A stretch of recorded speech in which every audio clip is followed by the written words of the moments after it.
Mi relación con Graciela se había ido deteriorando paulatinamente, al igual que en la gran mayoría de los casos semejantes de otras parejas. La culpa debía ser repartida entre los dos, pero lo más probable es que a mí me correspondía el porcentaje mayor de dicha culpa, pues mientras ella cometía fallas de mediana dimensión como carencia de apoyo o falta de interés, mis errores se extendían hasta el campo de la infidelidad. Durante las giras, como ya he dicho, éramos frecuentemente asediados por damas que no se conformaban con el recuerdo que representaba un autógrafo, sino que solicitaban un testimonio más íntimo. Pero esto sucedía acompañado por una circunstancia especial. A raíz del nacimiento de mi sexta hija y por sugerencia del ginecólogo de Graciela, y aceptada por mí, yo me había sometido a la vasectomía, de modo que estaba imposibilitado para embarazar a una mujer. Por otra parte, era la época en que las enfermedades venéreas habían sido prácticamente erradicadas por los antibióticos, al tiempo que aún estaba lejano el día en que apareciera la terrible amenaza del SIDA, situaciones que ponían en bandeja de plata las experiencias fuera de casa. Está claro que eso no era un justificante, pero también está claro que, aunado a las fallas mutuas mencionadas anteriormente, esas circunstancias van cavando una zanja entre los cónyuges, poco profundas en un principio, pero abismal finalmente. Por si fuera poco, así como yo me aburría en los círculos que frecuentaba Graciela, ella rechazaba los que conformaban mi mundo. Al mismo tiempo, la esencia de Florinda me iba inundando cada vez más, pero yo tenía que ahogar mi sentimiento en silencio, ya que mi condición de jefe seguía conformando el obstáculo infranqueable, la barrera ética que me impedía intentar cualquier aproximación que rebasara los límites de un trato decoroso y honesto con tintes de galanteo es posible. Capítulo 13. En este capítulo, Roberto Gómez Bolaños nos va a platicar que Valentín Pimstein era uno de los productores de mayor renombre en Televisa, aparte de que intervenía en muchos otros aspectos de la organización. Le dijeron que tenía que hacer una película y que tenía que ser estelarizada por él. La noticia le cayó por sorpresa y más, así lo dice Roberto Gómez Bolaño, cuando me dijeron que yo escogería el argumento de la película, al igual que el elenco, el director y todo lo que consideraba pertinente al respecto. Y no recuerdo si fue Fabián o Valentín quien me preguntó: ¿qué crees que sea más conveniente, el Chapulín Colorado o el Chavo del Ocho? Mi decisión: ninguno de los dos, causando el natural desconcierto de ambos. Mi decisión era seguramente producto de un acto intuitivo, algo que me señalaba veladamente que ninguno de mis dos personajes era adecuado para la pantalla grande, pero fue hasta algún tiempo después cuando pude encontrar una explicación razonada para esta intuición. Tuvo la oportunidad de recordar que su pasión deportiva, el fútbol, era también la pasión deportiva de mucha gente. Entonces fue fácil escribir el argumento de El Chanfle. E igual de decir me resultó conformar el elenco con todos los actores de mi grupo, pero en papeles que no tenían nada que ver con los que desempeñaban en televisión. Yo representaba a un aguador del Club América de fútbol apodado El Chanfle. Florinda hacía el papel de mi esposa, Rubén Aguirre era el presidente del equipo, cuyo director técnico estaba representado por Ramón Valdés, Carlos Villagrán era uno de los futbolistas, Edgar Vivar era el médico del club y María Antonieta era la secretaria del mismo. El Charro Padilla y Angelines Fernández formaban un matrimonio ajeno al equipo. En cambio, habíamos contado con el invaluable apoyo de Emilio Azcárraga Milmo y de Guillermo Cañedo, quienes pusieron a mi disposición el Estadio Azteca, el centro de capacitación futbolística, uniformes y servicios del Club América, etc. Para dirigir la película escogí al director de cámaras de mi programa, Enrique Segoviano, quien con este trabajo debutaba como realizador cinematográfico, y al igual que en TV, su trabajo fue sobresaliente. Después de esta película conllevó a la grabación de un disco, y ese primer disco fue un éxito sensacional, lo que luego se tradujo en un premio por la venta masiva. En todas las estaciones de radio se oían mis canciones, entre las cuales destacaba El Chapulín Colorado. Actualmente las grabaciones originales se venden como objeto de colección a un costo que muchas veces equivale a multiplicar por 300 o 400 su costo original. Y lo mismo sucedió con otros 2 discos que grabamos después, donde sobresalían las canciones referentes al Chavo. Sobre todo destacó Qué bonita vecindad, canción que 5 lustros después aún se sigue vendiendo. Y sucedió durante una gira por el extranjero. Habíamos llegado al hotel por la noche después de haber efectuado una buena representación del espectáculo que llevábamos con el Chapulín Colorado y el Chavo del Ocho, de modo que el grupo mostraba esa sabrosa euforia, serena pero intensa, que suele presentarse al final de una jornada exitosa. Entonces, como acostumbrábamos a hacer en situaciones semejantes, acudimos al restaurante del hotel para cenar y tomar 1 o 2 copas, mientras la charla de sobremesa incluía rutinariamente comentarios acerca de la función, chistes, anécdotas, etc. Luego, también condicionado a una rutina, el grupo empezó a desintegrarse para dirigirse a las respectivas habitaciones, donde un sueño reparador pondría el broche de oro que cerraría la jornada.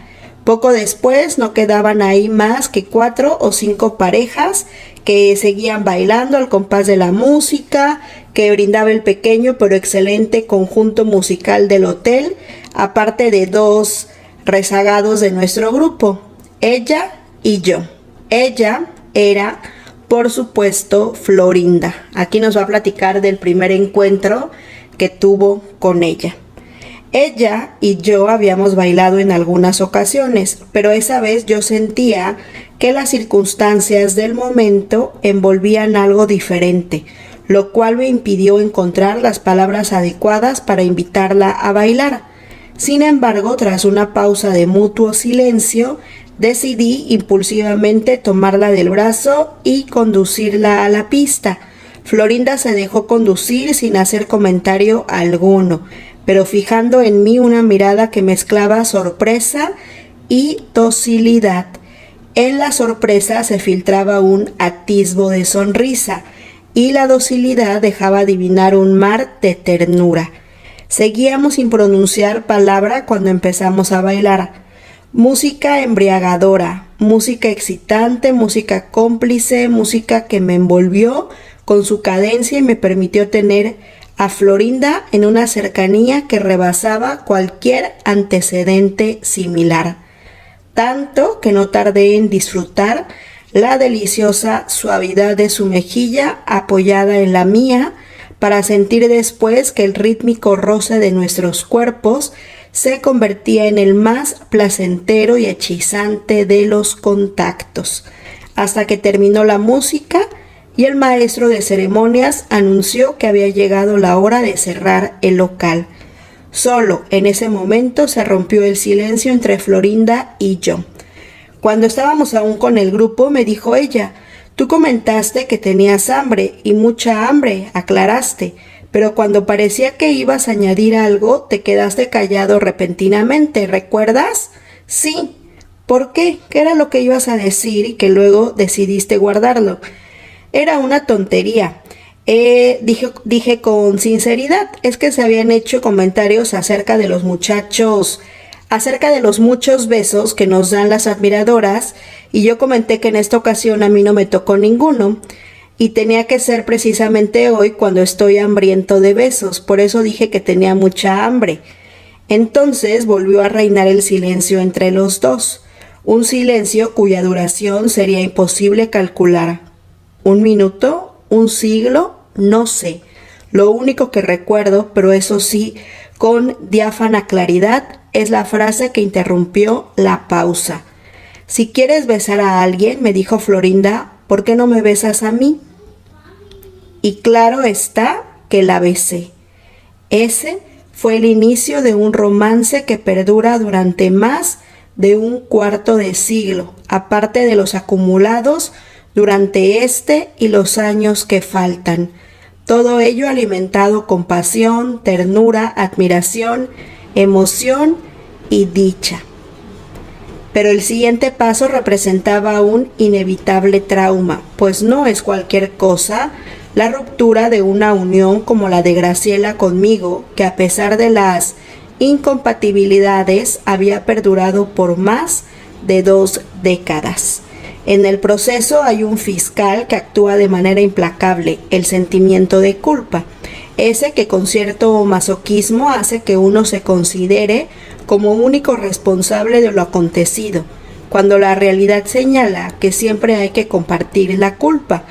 Pero la evidencia de esto solo llega con el paso del tiempo, y mientras tanto, el remordimiento golpea de manera sistemática a la vez que cuestiona: ¿por qué hicieron malas cosas?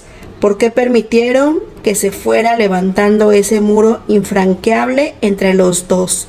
¿Se han dado cuenta de que tienen hijos? ¿Qué culpa tienen ellos? Etcétera, etcétera. No obstante, después se analizan las circunstancias y de ahí surge una conclusión que es determinante si la separación va acompañada por dolores y problemas. La unión forzada no haría más que acrecentar tales problemas y tales dolores, con el agravante de que los más perjudicados suelen ser precisamente los hijos. La solución de ruptura, por lo tanto, era la más razonable, y para ello tomé la decisión de dejar en propiedad de Graciela todos los bienes raíces que teníamos, incluyendo las 2 casas que habíamos construido, un buen número de terrenos, centenarios, el mejor de mis 2 coches, todos los muebles. No fue fácil, sin embargo, superar aquel lacerante sentimiento de culpa que mencioné líneas arriba, pues el proceso tuvo que ser lento, paciente y acompañado por actos que a veces eran de humildad y a veces de indulgencia, a lo cual hubo que añadir el eventual hallazgo de cosas que marchaban bastante mejor de lo que se había augurado. Luego también, de modo bastante lento, Florinda comenzó a ser aceptada por mis hijos, algunos más pronto que otros, y puedo asegurar que esta aceptación ha alcanzado el grado de cariño. Un día, a finales de 1977, Carlos Villagrán me había dicho que quería tratar conmigo un asunto muy importante, para lo cual me citó en el VIPS de Insurgentes y Altavista. Lo he estado pensando a fondo, me dijo cuando estuvimos ahí, y he llegado a la conclusión que ya es tiempo que yo encabece mi propio espectáculo, para lo cual, claro, necesito separarme del grupo. La decisión era de esperarse, pues las últimas giras por el extranjero, sobre todo en Chile y Venezuela, le habían dado a probar de manera sustanciosa las mieles de la fama. Es verdad que los méritos correspondían básicamente al trabajo realizado en conjunto, pero más de un espectador había acicateado su ego diciéndole que él era la piedra angular del edificio, de modo que su decisión era irrevocable. Y de cualquier manera yo pensé que lo asistía el lógico derecho de superación personal que tiene todo individuo, de modo que acepté su propuesta deseándole la mejor de las suertes. Pero es que yo quisiera seguir actuando como Kiko, añadió, o sea, hablando con los cachetes inflados y todo eso, de modo que me gustaría contar con tu autorización para hacerlo. Cuenta con ella, respondí. Carlos no solo me dio las gracias más sinceras por las oportunidades que yo le había brindado, sino que además me pidió que le diera los consejos que yo considerara pertinentes. Solo te voy a dar uno. Kiko es un personaje que te puede dar grandes satisfacciones y los triunfos correspondientes, pero no te limites a él. El hablar con los cachetes inflados resulta muy gracioso, pero el exceso puede ser dañinamente empalagoso. Por lo tanto, dosifícalo, combínalo con otros personajes que tú mismo puedes crear. Así lo haré, y muchas gracias. Un caluroso abrazo puso punto final al breve encuentro, pero creo que Carlos no siguió el consejo muy al pie de la letra que digamos. Capítulo 14. La sección de directores del STPC se había convertido en algo así como un club cuya membresía estaba vedada para todo profano. Nos habla de otra película que se tituló Charrito y nos dice que en esta película se mostraba cómo cambiaba el significado de una secuencia cuando se altera el orden en que se colocan las escenas o se suprime alguna de ellas. La dama joven de la película era Florinda, quien interpretaba a una maestra rural cuya escuelita no cuenta con más pupitres que unos burdos cajones de madera acomodados al aire libre. Antes de que se estrenara Charrito, la empresa consideró que el éxito sin precedentes de El Chanfle exigía la filmación de una secuela, lo que no resultó tan fácil hacerse cargo de la dirección del Chanfle 2. Emilio Azcárraga me dijo que él y varios ejecutivos de Televisa habían visto la copia ya terminada de Charrito y no les había gustado. Como consecuencia de esto dedujeron que yo había fallado como director y por lo tanto buscarían otro director para el Chanfle 2. Yo me negué rotundamente. Pero cuando se estrenó la película El Charrito, se revivió de nuevo la discusión que había surgido inicialmente. Seguimos pensando que le falta o le sobra algo, me dijo Fernando de Fuentes, pero ya tenemos la solución. Se estrenará directamente en televisión sin pasar antes por la pantalla grande. No, grité y abandoné la oficina de Fernando. Carajo, vaya que eres terco. Creo que ya tenemos la solución conciliadora, me dijo Fernando, al tiempo que me conducía a la sala donde veríamos la copia en videotape de Charrito. Se le hicieron algunos cambios en la edición y le cortaron algunas escenas, pero creo que quedó bastante aceptable. Luego nos vuelve a platicar lo de su niñez. Dice: durante mi niñez y mi juventud, yo había sido admirador de diversos actores, tanto mexicanos como extranjeros, y supongo que fue una coincidencia el hecho de que mis preferencias apuntaran directamente a los comediantes, pues en aquel entonces yo no tenía la menor idea de que algún día llegaría a ser uno de ellos. Y nos platica que, por ejemplo, a Tintán, él sí tuvo el privilegio de conocerlo personalmente y que él puede asegurar que su trato tenía la misma excelencia que mostraba como estupendo actor. Pero, al igual que sucede con Cantinflas, la simpatía y el don de gentes de Tintán han impedido que se aprecie totalmente la enorme calidad histriónica que tenía el gran comediante. Después nos platica una anécdota de cuando estaban de gira en Argentina, país que nos había recibido con los brazos abiertos y con las taquillas cerradas, pues el boletaje se agotó afortunadamente en brevísimo tiempo, pero además de las representaciones concedíamos entrevistas de prensa, radio y televisión, y durante una de estas mencioné la admiración que sentía por el incomparable Sandrini, lo cual trajo para mí la más agradable de las sorpresas cuando alguien me dijo: don Luis Sandrini acaba de escuchar recién lo que vos decís y te invita para que vayas mañana mismo a su casa.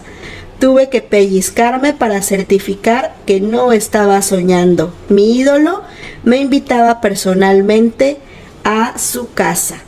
Al año siguiente, por desgracia, don Luis Sandrini se despidió de este mundo, quizá en cumplimiento de aquello que dijo en una película cuando le preguntaban si continuaría, y él contestó: y bueno, mientras que el cuerpo aguante. En otra ocasión conoció a Maradona.